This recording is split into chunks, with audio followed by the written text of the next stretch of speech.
Hello ভাই বাবুরা, welcome to another brand new video. তো তোমরা সবাই কেমন আছো? আশা করি তোমরা সবাই ভালো আছো। অনেকেই আমার মেসেজ দিয়ে বলতেছে, ভাই এই বিষয়টা নিয়ে কোনো কিছু একটা বলেন।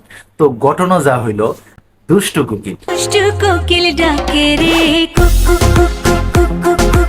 এই দুষ্টু কুকিল এই গানটা অলরেডি 200 মিলিয়ন ভিউ ক্রস করছে, যা একটা বাংলা সিনেমায় হিস্টোরি ক্রিয়েট করছে। নদীর বুকে চল আমি কি তোর পর।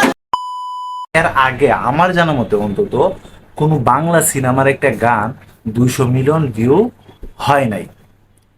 তো আমি একটা গান দেখছিলাম আরমান আলিফের অপরাধী, ওই গানটা কিন্তু বাংলাদেশের হায়েস্ট ভিউ ইনকাম করছিল। দুষ্টু কুকিল গানটা কিন্তু যে ব্যাপক পরিমাণে ভাইরাল হয়েছে, ইতিমধ্যে মাত্র 2 মাস হয়েছে, 2 মাসের ভিতরে 200 মিলিয়ন একটা বাংলা সিনেমার গান, এটা ভাবা যায় একমাত্র শাকিব খানের কাছে সম্ভব। কিন্তু বাশির ভাই জানতো না আমি একদিন ন্যাশনাল লেভেলে খেলবো। উনি কিন্তু ওনার নিজের রেকর্ড ভাঙে এবং নিজের রেকর্ড নিজেই করে। তো বুঝতেই পারতেছো যে কি ধরনের একটা ক্রেজ এই শাকিব খানের নিয়ে।